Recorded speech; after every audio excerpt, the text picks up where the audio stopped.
Hey gang, no you're not having deja vu. We are back at Epcot for the second day of the row and something new drops today, so come along. It's based off our name. And Travis is also back for this very new experience, or should I say new old experience. The Behind the Seeds tour is back today and Travis has never gone. I've only gone once and we're going to it. We got a spot. And in case you guys don't know what the Behind the Seeds tour is, over here at the Land Pavilion, there is a opening day attraction called Living with the Land. It is super beloved little water ride. They actually take you through gardening areas that Epcot actually uses the food from those areas at the restaurants here at Epcot. So it's a super, super immersive little ride already and very informative and educational. And they also had a Behind the Seeds tour where you actually get to go onto the ride platform. It's a guided tour where they tell you even more information about all the growing and gardening that happens here at Epcot. And I'm so happy they finally brought it back for the 40th anniversary and that we were able to get a spot. So I think we're just gonna head inside now because it is not time for our tour, but luckily there's Sunshine Season's little walk-up restaurant in here that we can get some food at, and I think they might even have some 40th snacks, so let's head in. And as you guys can see, the Sunshine Season's, it's kind of like cafeteria style, so all different types of food from Americana to barbecue to Asian, lots of good options, and you can even get some adult beverages here before you head out on your little tour. And this is the Berea Tacos with beef. It's Monterey Jack, onions, cilantro, and lime, served with consomme for $9.99. And Travis is gonna go with a little Asian flair. This is the Mongolian beef with vegetable fried rice for $13.49. All right, Trav, go in for that beef. We went beef heavy. Beef Berea and the Mongolian beef. What was that? I said we're beef eaters. We are beef eaters. That's really good. I can't wait to try those. Oh my Those goodness. Berea Tacos. And the portion size, you guys, they really are good here for a little walk-up restaurant. You don't get annual pass holder because it is a walk-up, but I've definitely had the Mongolian beef before, but I have not got to try the Berea Tacos because they're new. If you guys don't know, most of Berea Tacos always come with a consomme, and you have to dip the taco in the consomme. Oh, drippy taco. All right, Disney World, I see you bringing the heat. This is a really good flavor. There's always been Berea Tacos a lot over at Disneyland, and when we went, Trav, we tried them and they were amazing.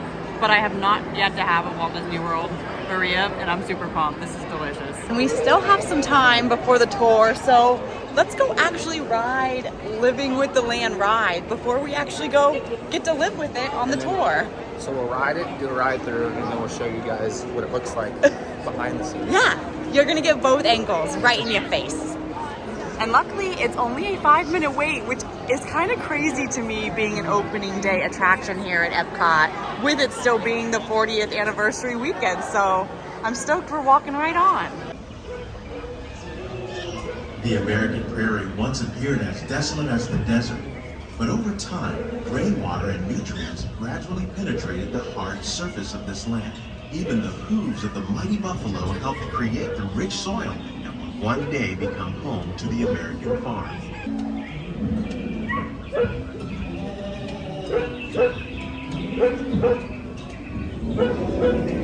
Today, we're learning to live with the land, discovering better ways to grow food that will assure both human and environmental well-being. How will we meet tomorrow's growing needs for food production, yet still respect the needs of the land? Some of the answers are being discovered just ahead. Welcome to our living laboratory, where scientists from Epcot and the U.S. Department of Agriculture are exploring innovative ways to produce bountiful harvests now and into the future, while others are well adapted to growing in less than ideal conditions. Some, like the water lily, thrive in wet, swampy areas and waterways. I see there's a tour going on now. Look, that's gonna be us next. We're gonna be able to actually get out and see an even closer look. Nearly 2/3 Oh my of our goodness. global food There's consumption. an Epcot Learning how to cornhole increase board yields of these and a staples cookout. is an important goal That's of amazing. research around the world. Oh look, Carolina Reapers. I've never seen them grow that. Prey on harmful pests like aphids and flies, we are significantly reducing our reliance on conventional pesticides. Together, we can continue to find more ways to increase food production and protect our precious natural environment. Only then will we truly be living with the land.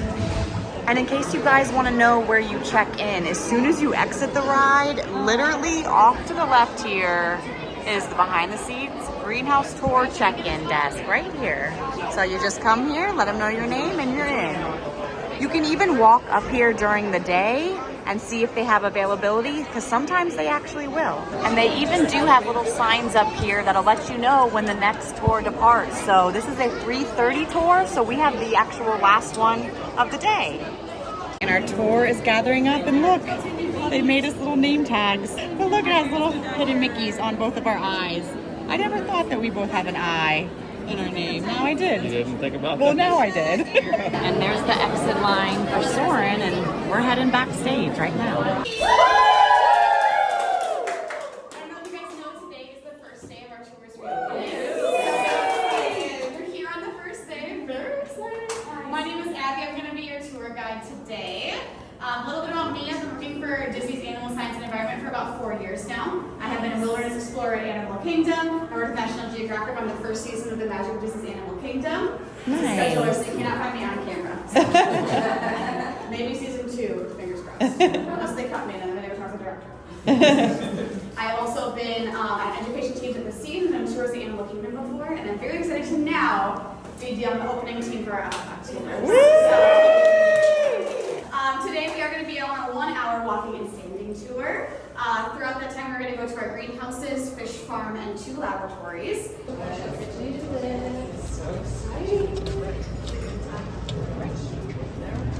All right, my friends, welcome to our IPM Lab. Does anybody have an idea what IPM stands for? Yeah, you guys worked together and got it. Integrated Pest Management. It was on the door. So integrated pest management is how we control all of the pests that we have in our greenhouses. If you have a greenhouse, you are going to have pests. You are not able to never have them. It is impossible.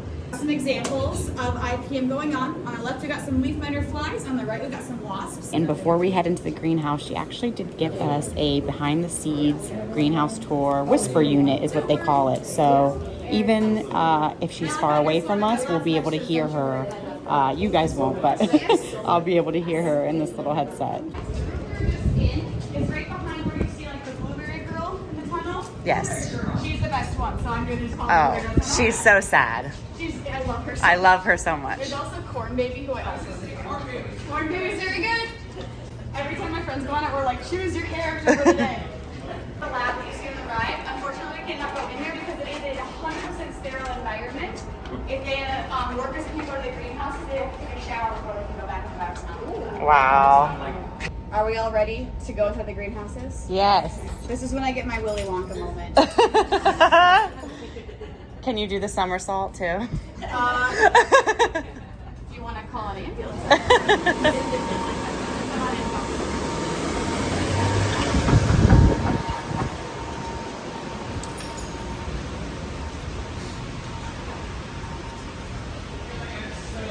Everybody, welcome to the Creative Greenhouse. This is the first stop on our tour today. It is the last stop on the Living with the Land boat ride. This greenhouse gets the nickname Creative because we are growing crops in creative ways that help save a lot of space and use less water. So I think it's pretty interesting. Now when we talk about what plants need, we kind of mentioned it a little bit already, but a lot of people always say soil, sunlight, and water. That's what we learned in school, right? Guess what? It's not actually true. Plants actually need 5 things. So we have the acronym LAWNS that we use, LAWNS, and that helps us know what plants need. Anybody have an idea what L stands for? Light. You nailed it, right? As you said in the biotechnology lab, you do not need sunlight to grow. You can use regular light and that works just as well. What about A? What could A stand for? Air, you got it. Believe it or not, plants actually need oxygen and carbon dioxide. So usually we think of them taking in carbon dioxide, putting out oxygen. At night, that cycle actually switches, and they take in carbon dioxide, or take in oxygen and put out carbon dioxide just like we do. Weird. Plants are weird. What about W with Water. water? You got it. What about N? Nitrogen. I heard nitrogen and nutrients. Nitrogen's included in the air, so nutrients is correct. Annie nailed it. Annie's now going to leave the tour for us. And the last one is S. Sustainability. Sun. Sugar, sun. We already got light though. Don't need sun. Soil? We do not need soil. No, because they're hanging. Support. Oh. Support. So you might see a couple ways here. You might see what looks like soil around here, but believe it or not, in this greenhouse, not a single plant is growing in soil. Not a single one. All of them are grown what's called hydroponically, which means that we are using technology that does not require soil. It just requires those 5 things to help grow all of those plants. Most pudica, and the plant starts moving. I don't know about you, I would drop my food so fast. That would be terrifying. But it also is a really great way to help it get the nutrients and water it needs. Most pudica plants live in places that have a wet and a dry season. So what I'm going to do now is I'm actually going to shake Stanley, and it is okay, I promise, to simulate a rainstorm. Okay, you ready? Whoa. So now he's all closed up, right? But if you look down into the plants, now the water can reach the roots easy. Wow. Right? So that's why Stanley has got beautiful adaptation. Now I did say we produce about 30,000 pounds of food every single year. Of those 30,000 pounds, about 10,000 of it is cucumbers. So if you've heard of this tour before, you know what's coming next. Yay! We have these famous cucumbers in the land that everyone likes to eat. And so I figured we could do a taste test. Yes. You're going to be eating what's called a Davida cucumber. It's an English variety that has very thin skin and very few seeds. Travis doesn't like cucumbers. Are you gonna try one? No. I don't want to. I mean, I'm not gonna waste one. If It's I a don't living like with the land cucumber. Come on.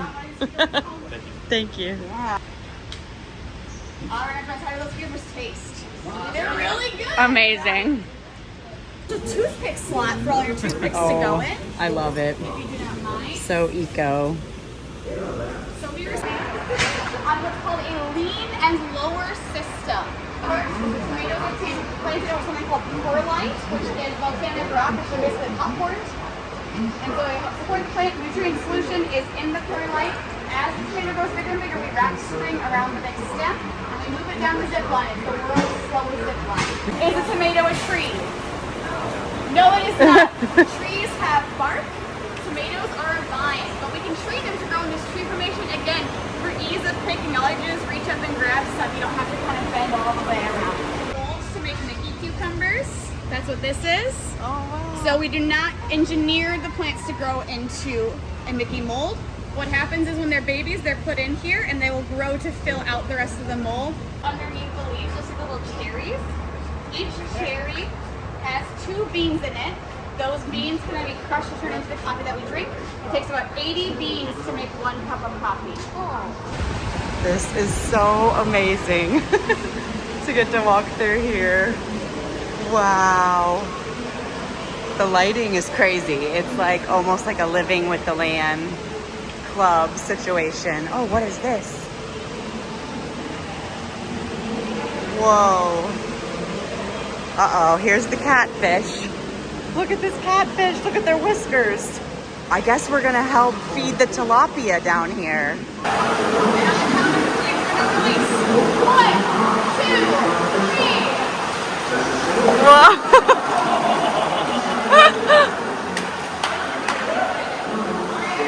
I have 2 spices I want to show you today. The tropics region is famous for growing a lot of spices. In fact, pirates used to trade in spices because it was really, really profitable for them. The first one is this one. Does anybody know what kind of spice Saffron. this is? Saffron. So expensive. It is actually the world's most expensive spice. Wow. I'll tell you why. This is a saffron plant. It's called a crocus flower. Crocus happens to be my favorite kind of flower. I love them very, very much. However, when you're picking a saffron crocus, You have to hand pick it. The flower will not regrow, so you do have to replant the whole thing. Of the flower, only these 3 little stigma in the middle are what makes saffron spice. Those also have to be hand removed. Machines will actually ruin it. And they have to all be done by hand, and it only grows in the Middle East. So, 1 pound of saffron takes 80,000 crocus flowers to make. Wow. Which is insane, right? So that is why a pound of saffron is going to cost between $5,000 and $10,000. So the next time you're at the grocery store, you see it, you're going to be like, oh, that's why. Now we find cheap saffron. It's probably the knockoff, which is safflower. This is an entire flower that has a similar flavor to saffron, but it is not going to be quite the same impacting it with the real stuff. So if you'd like to splurge this, if you just need it like a little bit, I won't tell. The last spice I want to show you, this one. This is pepper. Do you know what kind of pepper it is? That looks like green peppers or rose peppers. I was gonna say green, rose. It's actually all black pepper. Really? Has anybody ever seen tricolor pepper at the grocery store before? Have you seen black pepper? Have you noticed they're different prices? The secret is it's all black pepper. It's harvested at different times of the life, and it all kind of tastes the same. So buy the cheaper one. The reason I wanted to show you our black pepper today is because the oldest plant in our greenhouse does happen to be a black pepper plant. He's turning 21 this year. Oh. No better place to turn 21 than Epcot. It's actually right behind Misha here. It's our Mickey pepper. Oh. 21 years old that plant is. Wow. And I know he's really, really cool. So if anybody would like a family picture in front of Mickey pepper, I would be happy to take. Thank you so much for joining me today. This is the last stop on our tour. I'm so sorry. You have been one of my favorite groups I've had today. I've only had 3, so you're 3 favorites. I appreciate it very much. Now you can say you were on the first day of Behind the Scenes tour. Bye, Stanley. I'm glad your leaves came back to life. Look at him. He's already back open. That is so crazy. Well, we did it. We went behind the seeds. Like literally, there were some seeds and we were behind them. What a fun experience. Definitely my second time doing it. Things that I remember, definitely eating the cucumber, feeding the tilapia.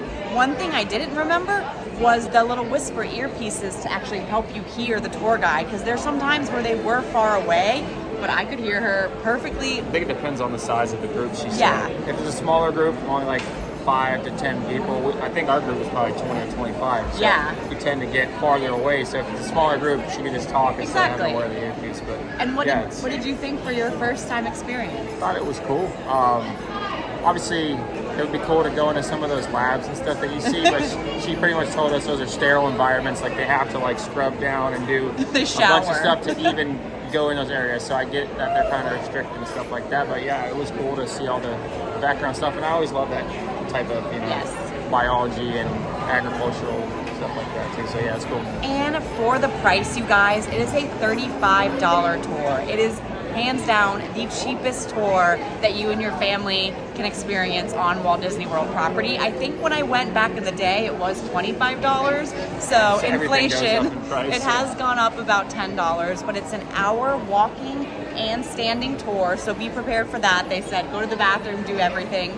I was able to book it online, so you can do that and schedule your time, or you can just walk up to the desk here and see if they have any availability. But I don't think it's a one and done. Like, that's something that I would maybe do once a year, because it is so much fun just to go behind the scenes, for sure. I'm not ready for the 40th to be over.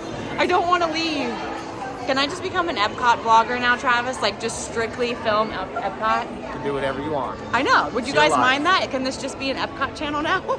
And we gotta go and do a shot to celebrate and finish off this 40th anniversary weekend. And I want to do one with a lot of history. So we're gonna go take a Beverly shot here at Club Cool. Cheers to 40 years. And hopefully the Beverly goes down okay.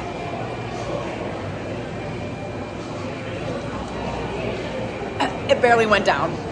I didn't want to go down. I did it for you, Epcot. And since we had some cucumbers over on Living with the Land, let's try the cucumber Sprite. It's like one of my favorites, the Russian one. It's like a cooler. It's like I kind of wish it was an adult beverage of an actual shot. Which one did you get? From Madagascar. It's like a tropical fruit one. Tropical Madagascar drink, I did yet like they the- both look like water. Well, Epcot, thank you for an amazing 40th weekend. I could not have asked for a better time. We had an amazing time with friends yesterday, spending the entire day at Epcot, and we had an amazing time today, spending a smaller amount of time, but doing something that I've been waiting for so long to come back, and it was such a blast. But for now, peace, love, and positivity. All the good things. Love you guys. Bye.